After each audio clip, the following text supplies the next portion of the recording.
Hermanos, familia, Dios les bendiga. Vamos a orar para iniciar después de este tiempo de adoración. Vamos a orar. Amado Padre, gracias, Señor, porque nos permites el privilegio, Señor, de poder adorarte, Señor.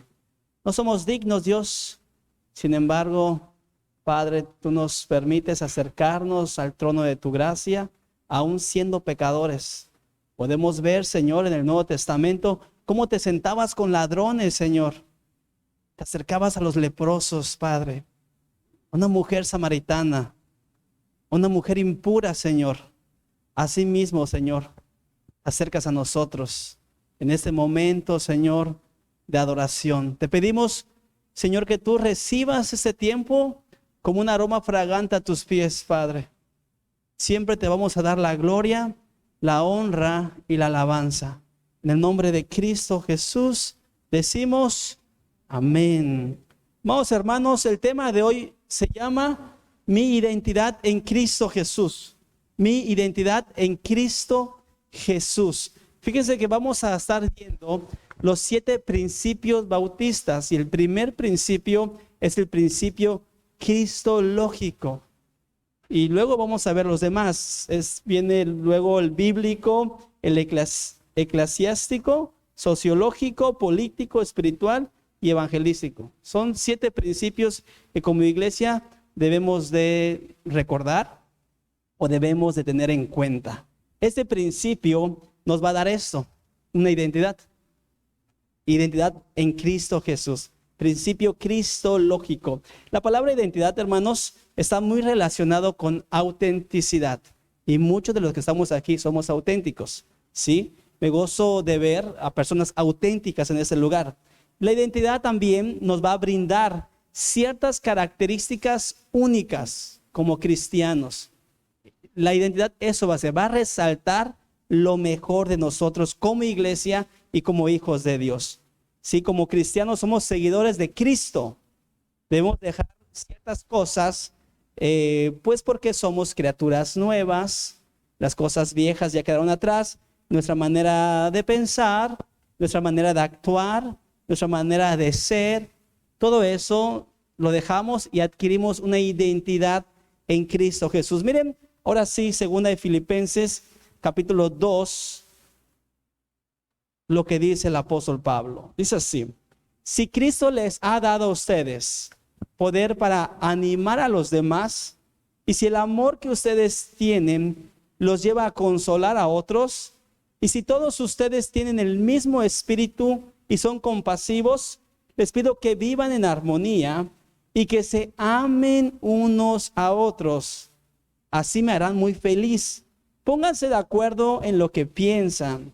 Deseen las mismas cosas y no hagan nada por orgullo o solo por pelear. Al contrario, hagan todo con humildad y vean a los demás como mejores a ustedes mismos o mejores que a ustedes mismos. Nadie busque el bien solo para sí mismo, sino para todos. Y termina diciendo: tengan la misma manera de pensar que tuvo Jesucristo. Y eso es lo que Dios quiere, que realmente nos identifiquemos en todo lo que hacemos como iglesia, en todo lo que nosotros somos como personas, como hijos de Dios. Y las palabras claves ahí están tan resaltadas, ¿sí? ¿Qué debemos de hacer? Animarnos, consolarnos, ser compasivos, tener la unidad, la armonía, un mismo sentir, una misma visión, una misma mente, ¿sí? Una misma misión también.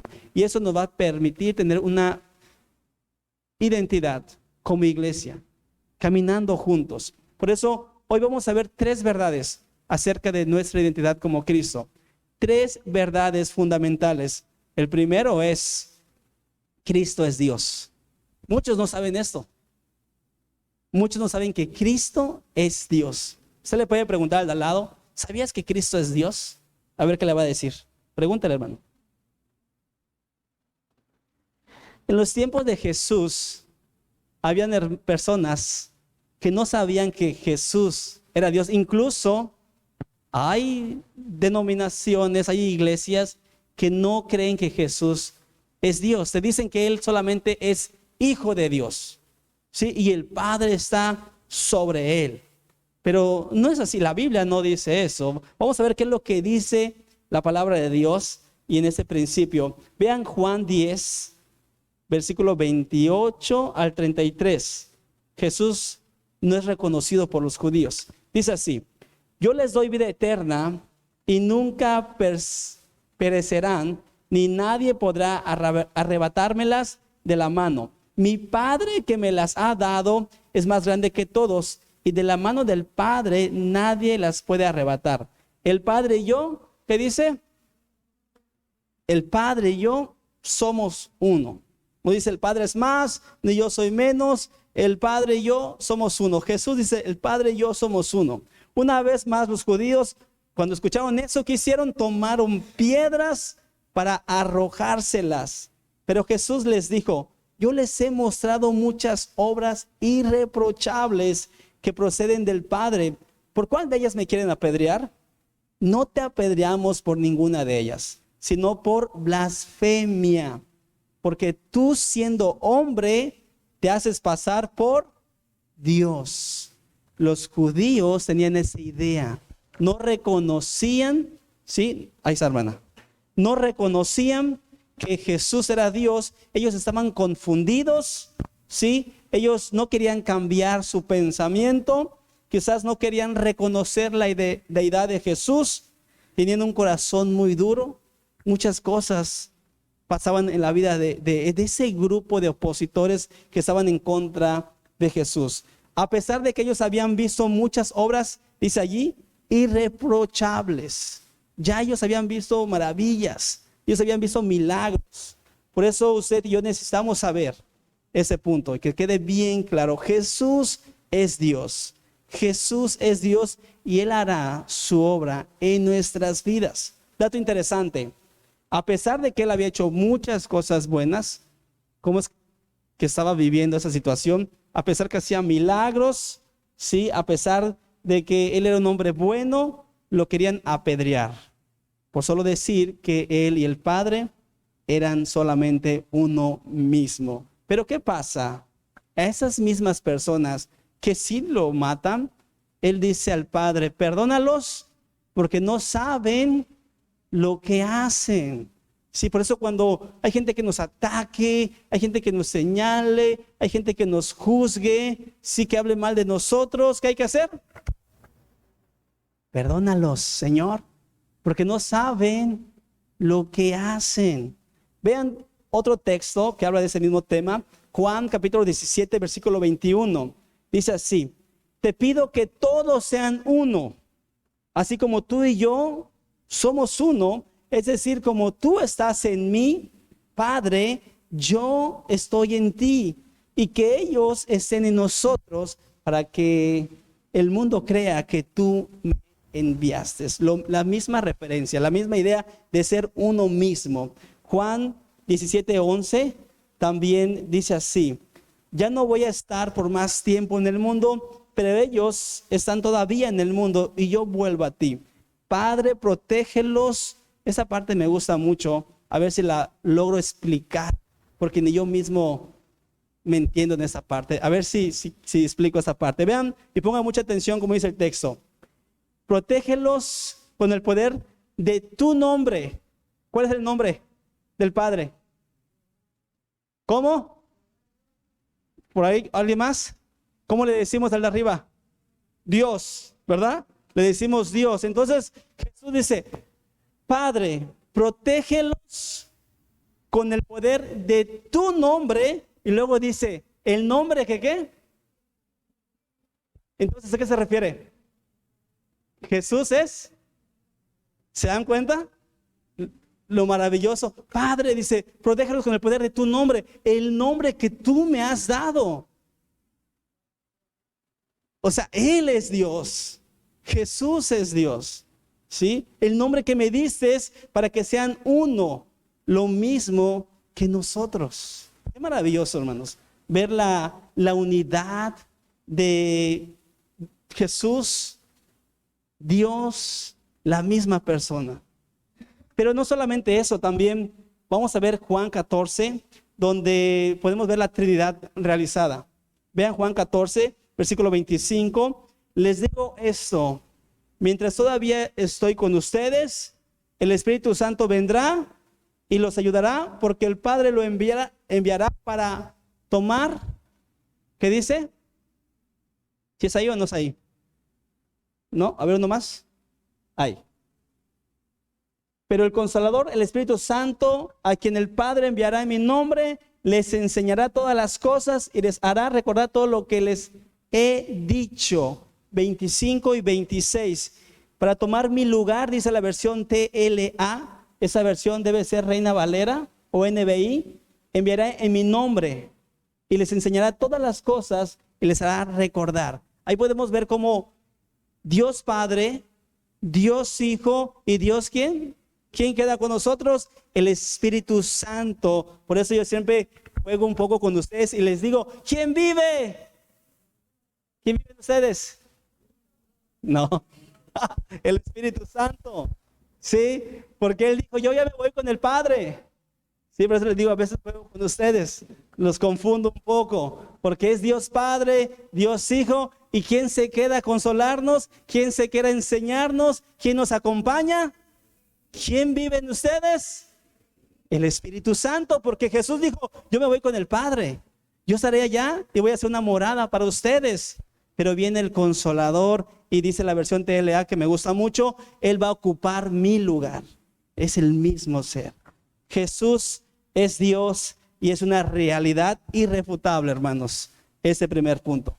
El segundo punto, Cristo es el fundamento. Primera de Corintios 3, 9 y 10 dice que no hay otro fundamento, solamente Jesucristo. Vean cómo dice este texto. En efecto, nosotros somos colaboradores al servicio de Dios. Y ustedes son el campo de cultivo de Dios. ¿Son qué? ¿Quiénes son el edificio de Dios? Ustedes son el edificio de Dios. Ustedes son la casa de Dios. ¿Sí? Entonces, ¿aquí qué es, pastor? Es el lugar de oración. Es el lugar donde venimos a congregarnos. Son las instalaciones del edificio de Dios que son ustedes. Luego dice allá, según la gracia que Dios me ha dado, yo, como maestro constructor, eché los cimientos y otro construye sobre ellos. Pero cada uno tenga cuidado de cómo construye. Porque nadie, ponga mucha atención, nadie puede poner un fundamento diferente del que ya está puesto. ¿Qué es? No hay nadie que pueda venir en esta iglesia El Shaddai y quitar la doctrina, el fundamento cristocéntrico. Ya está, ya está la palabra de Dios establecida en ustedes y no puede haber otro fundamento. Y cuidado, dice allí, cuidado de quién construye o cómo construye, porque nadie puede poner otro fundamento diferente. Usted no puede enseñar otra cosa. Por eso los que enseñan, los discípulos, los maestros, primero los enseñé, primero los discipulé, primero les mostré. A ver, hermano, si Cristo lo hizo, vamos a hacerlo. Si Cristo no se tiró y se revolcó, no hay por qué hacerlo. ¿Sí? Si Cristo no danzó, pues no hay por qué danzar. Somos cristocéntricos. Ya está el fundamento, ya está la palabra de Dios establecida. Y dice, cuidado con enseñar algo diferente. No podemos. Del que está puesto, ¿quién es qué? Jesucristo. Jesucristo es el fundamento que debemos tener como iglesia. Es nuestra identidad. Somos cristocéntricos. Somos colaboradores al servicio de Dios. Y nadie puede poner otro fundamento. ¿Sí decimos amén? ¿Sí o no? Vean lo que dice Hechos, capítulo 4, 11 y 13. Y a ver si ahí sí va a decir amén. Jesucristo es la piedra que desecharon ustedes los constructores y que ha llegado a ser piedra angular. De hecho, en ningún otro hay salvación, porque no hay bajo el cielo otro nombre dado a los hombres mediante el cual podemos ser salvos. Los gobernantes, al ver la osadía con que hablaba Pedro y Juan, y al darse cuenta de que eran gente ¿qué? ¿Se dan cuenta? En las cosas del reino, en las cosas de Dios, no importa su título, no importa su título y su profesión.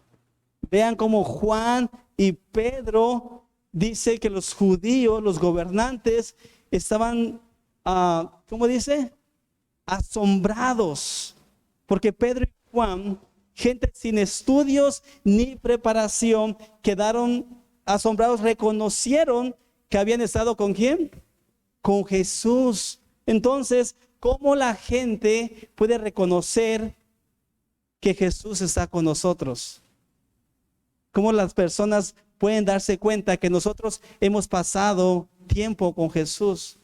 Si los gobernantes veían cómo hablaba Juan y Pedro, quedaban asombrados y decían, wow, estos son ignorantes en muchas cosas, pero son muy sabios en las cosas de Dios. Se ve que han estado con Jesús. Para que la gente sepa que nosotros pasamos tiempo con Jesús, es necesario conocer de Jesús, ¿sí? Es necesario mostrar también una manera de vivir como Jesús. Por eso el tema es identidad. Mi identidad en Cristo Jesús. Necesitamos pasar más tiempo con Jesús, necesitamos pensar como Jesús, actuar como Jesús, ¿sí? Ser como Jesús cada día más. Por eso el cuarto objetivo del discipulado es conformarse a la imagen de Cristo. Conformarnos a la imagen de Cristo nos lleva al discipulado, ser más como Jesús. Por eso en esta noche les invito a que cada uno de nosotros, amados hermanos, adoptemos esas actitudes, podamos adoptar esas características, cualidades que tiene Cristo Jesús. ¿Cuáles son, pastor? Lo vimos al principio, ¿sí? ¿Cuáles son? Compasivo, consolador, ¿sí? Animador, estar en un mismo sentir. Todas esas cualidades, todos esos principios de Jesucristo lo podemos adoptar y llevarlo a la práctica, como dice la hermana Lupe Valencia. Último punto, hermanos. Cristo siempre existió y se nos fue revelado a nosotros. Y ahora sí, hermanos, pongan mucho cuidado y agárrese de la silla, porque hoy viene una revelación tremenda para su vida de parte de Dios. ¿Cómo es que Cristo siempre existió? Primero vamos a ver Génesis 1:26. Dios nunca estuvo solo. ¿Se acuerdan Génesis 1:26 que dice? Cuando Él estaba haciendo todo, ¿qué dijo? Hagamos. ¿Sí? ¿Está hablando en qué? Plural. ¿Sí? No dijo yo voy a hacer. Dijo hagamos, porque desde la creación, desde el origen, desde el inicio, ¿con quién estaba? Con Cristo. ¿Y quién más? Y el Espíritu Santo. Sí, ellos tres son los fundadores de la creación. Vean lo que dice Pedro, capítulo 1, versículo 20. Cristo había sido destinado para esto desde antes que el mundo fuera creado, pero en estos tiempos últimos ha aparecido para bien de ustedes. En estos últimos tiempos ha aparecido, ¿quién ha aparecido? Cristo, ¿para el bien de quién? De nosotros. ¿Por qué? Porque no lo tuvieron los profetas, y los profetas sí lo profetizaron. Iba a venir un niño, ¿verdad? Y se llamará Emmanuel. Y varios profetas, Isaías, ¿cómo fue que nombró a Jesucristo en su momento? Pero se nos ha aparecido para nuestro bien, ¿sí? En una ocasión, Felipe, ¿cómo conocemos a Felipe? ¿El qué? ¿Qué es? Felipe el incrédulo. ¿Se acuerdan? Felipe el que no creía y le dijo a Dios, a ver, muéstrame los orificios de tu mano, a ver, déjame checarte, a ver si es cierto que eres tú. ¿Tomás? Ay, hermanos, perdónenme entonces. ¿Quién es Felipe? A ver. Ah, es Tomás, tienen razón. Ahí está, ya lo vi. Vámonos a Juan. No, vean este pasaje. Felipe, A ver si está muy bien. Pero Felipe, ¿sí dice así? Tanto tiempo llevo ya entre ustedes y todavía no me conoces. Es que relacioné las ideas. Tomás es cuando se le apareció. ¿Se acuerdan? Ok, ese estaba vivo. Aquí no había fallecido Jesús, no había resucitado Jesús. Felipe, tanto tiempo llevo entre ustedes y todavía no me conoces. El que me ha visto a mí, ¿ha visto a quién? Sí, ahí pasaba una situación. ¿Qué pasó con Felipe? ¿No conocía a quién? No conocía a Jesús en sí. No conocía a Jesús. Y Jesús le dice, mira, si tú no me conoces a mí, no conoces al Padre. Y si me estás viendo a mí, estás viendo al Padre. ¿Cómo puedes decirme, muéstranos al Padre? ¿Cómo puedes tú decirme, muéstranos al Padre? Entonces, Felipe no tenía una relación, no tenía en sí... ¿había pasado tiempo con Jesús? Sí, se había pasado tiempo con Jesús. Pero ¿qué pasa? No tenía ese encuentro con Jesús. Y Jesús le dice, oye, he pasado mucho tiempo contigo. Y podemos pasar mucho tiempo en la iglesia, podemos pasar mucho tiempo en algún ministerio y todavía no podemos conocer a Jesús. Es algo que suele pasar, ¿sí? Muchas personas aún no conocemos de Jesús. Vean lo que dice Colosenses. A ver, Colosenses capítulo 1, versículo 26. Ahora me alegro en medio de mis sufrimientos por vosotros y voy completando en mí mismo lo que falta de las aflicciones de Cristo en favor de su cuerpo, que es la iglesia. De esta llegué a ser servidor según el plan de Dios. Según el plan de Dios que me encomendó para vosotros el dar cumplimiento de la palabra de Dios, anunciando el ¿qué dice? Esa parte no quería llegar y les quería decir, agárrense de sus silla, hermanos. Sosténgase bien, no quiero que se me vaya a ir para atrás. Vea cómo dice, de esa llegué a ser servidor, ¿sí? De la iglesia, según el plan que Dios me encomendó para ustedes, para vosotros, el dar el cumplimiento a la palabra de Dios, anunciando el misterio que se ha mantenido oculto por siglos y generaciones, pero ahora se ha manifestado en ustedes. A estos Dios se propuso a dar a conocer cuál es la gloriosa riqueza de este ¿qué?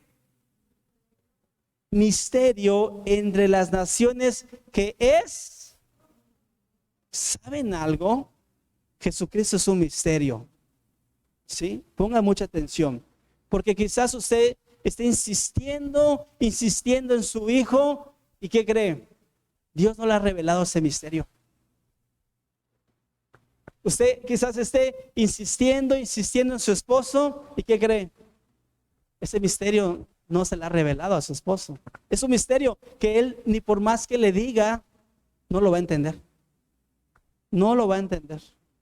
No es todavía el momento de que Dios le abra los ojos para que el misterio pueda llegar a la vida de cada persona. ¿Cuál es la gloriosa riqueza de ese misterio entre las naciones, que es Cristo en ustedes, la esperanza de gloria? Entonces, ¿qué tenemos que hacer, pastor? Pues vivir agradecidos a Dios que Él ya nos reveló el ministerio que es Cristo Jesús. No a cualquiera, hermanos. No a cualquiera se le revela este misterio. ¿Sabe usted? Usted es privilegiado, privilegiada, porque el Señor ya le reveló ese misterio. Ya Cristo habita en usted. Ya el Señor ha entregado su vida. Ya el Espíritu Santo está haciendo la obra. No cualquiera le ha revelado esto al Señor. Por lo tanto, amados hermanos, es como los jóvenes tienen un deseo ardiente de que les revele la contraseña de internet. Sí, y no se las voy a revelar. Sí, pero cuando se las revela, imagínense que afuera pongamos internet gratis. ¿Sabe cuántos jóvenes vamos a tener acá afuera? Pero no es así. Lo mismo pasa con Cristo. No se le revela a cualquiera. Nosotros hacemos la obra de evangelismo y predicamos y a veces nos cierran la puerta, a veces no nos hacen caso, pero si uno nos hace caso, es la voluntad de Dios que a ese uno se le revele el misterio. ¿Sí? La mejor revelación que podamos tener nosotros, hermanos, no es la receta de la abuelita, ni el internet de la iglesia. La mejor revelación que podemos tener es nuestra identidad en Cristo Jesús. Por eso debemos de atesorar esa revelación. Debemos de amar esa verdad. Debemos de cuidarla, protegerla y proclamarla. Vivirla y disfrutarla al máximo. Ser cristianos es un privilegio, es un honor ser un seguidor de Cristo, ser un servidor de Dios. Realmente es un honor. No somos dignos de estar aquí delante de Dios. No somos dignos. Sí, trabajemos en nuestras vidas, trabajemos en nuestros corazones. ¿Por qué, pastor? Porque se nos ha revelado ese misterio, ese maravilloso misterio. No me gustaría que ni uno de los que estamos aquí se pase toda su vida como Marta. Algunos de ustedes que están sentados al lado de usted no sabe cómo vivió Marta. Dígale cómo vivió Marta. Dígale. ¿Cómo vivió Marta? Realmente yo como pastor vine a poder ayudarlos a crecer en la fe, a caminar juntos y crecer y madurar y aprender. Esa es mi labor, ¿sí? Pero creo que se me es más fácil tener una reunión con el gobernador Mauricio Vila que con algunos de ustedes. Sí, los he llamado, les he mandado mensajes, tengo mucha intención y mucho interés en su vida espiritual, en su crecimiento, porque el Señor me va a pedir a mí que cuentas de su rebaño, de su iglesia, y quizás a lo mejor le caigo mal a uno que a otro porque soy muy insistente, pero a eso vine, hermanos. Esa es mi labor, acompañarlo, guiarle, instruirle. ¿Por qué? Porque un pastor ama ¿a quién? A sus ovejas. Y aunque a veces la verdad duele, es necesario. Muchas veces es necesario. ¿Sí? Para mí es más importante su vida espiritual que su vida ministerial. Si no estamos bien en lo espiritual, de nada sirve que sirvamos al Señor en la obra sin conocer al dueño de la obra. Por eso estoy interesado en que sigamos creciendo y no le vaya a pasar lo que le pasó a Marta. Vea lo que dice Lucas 10:41. Respondiendo Jesús le dijo: Marta, Marta, afanada y turbada estás con muchas cosas, pero solo una cosa es necesario. Sí, ¿para qué te afanas? ¿Para qué te turbas? Pastor, ¿qué es turbar? Pues aquí la TLA dice, ¿para qué te preocupas? ¿Para qué te inquietas? ¿Sí? Pero solo una cosa es necesario. Y María ha conseguido la buena parte, la cual no se le será quitada. Vean cómo dice la TLA. Marta, Marta, ¿por qué te preocupas por tantas cosas? ¿Hay algo más importante? María lo ha elegido y nadie se lo va a quitar. Sí, muchas veces he intentado acercarme a algunos hermanos, pastores, que tengo trabajo, tengo eso, tengo el otro, que la beca, que el comisariado y muchas cosas. Están atareados, están afanados con tantas cosas, que la ropa, pastor, tengo que lavar ropa. Esa está en el top 10 de las 10 excusas. ¿Sí? Entonces, debemos de detenernos un momento y conocer más de Cristo, acercarnos más y más al Señor, porque se nos va a ir la vida, hermanos. Sí, acuérdense que yo he usado un cable de cargador y les digo, la vida se va, hermanos, y cuando ya queremos servir al Señor, ya estamos chuchulitos ya. Ay, pastor, no puedo. ¿Y tu juventud qué hiciste? Cuando tuviste fuerzas, tuviste tiempo, trabajo, esfuerzo, y no le dedicaste tiempo al Señor, y ya la última parte de tu vida quieres servir a los 85 años, pues no. Sírvelo ahorita que tienes tiempo, esfuerzo, dedicación. Enséñale a tus hijos a dedicarle tiempo al Señor. Es lo más importante. Por eso la invitación es esa, hermanos, que nosotros podamos vivir esa experiencia, tener esa identidad como hijos de Dios. Amén. Vamos a orar. Amado Padre, gracias por este momento, Señor. Gracias por este principio bíblico, Señor.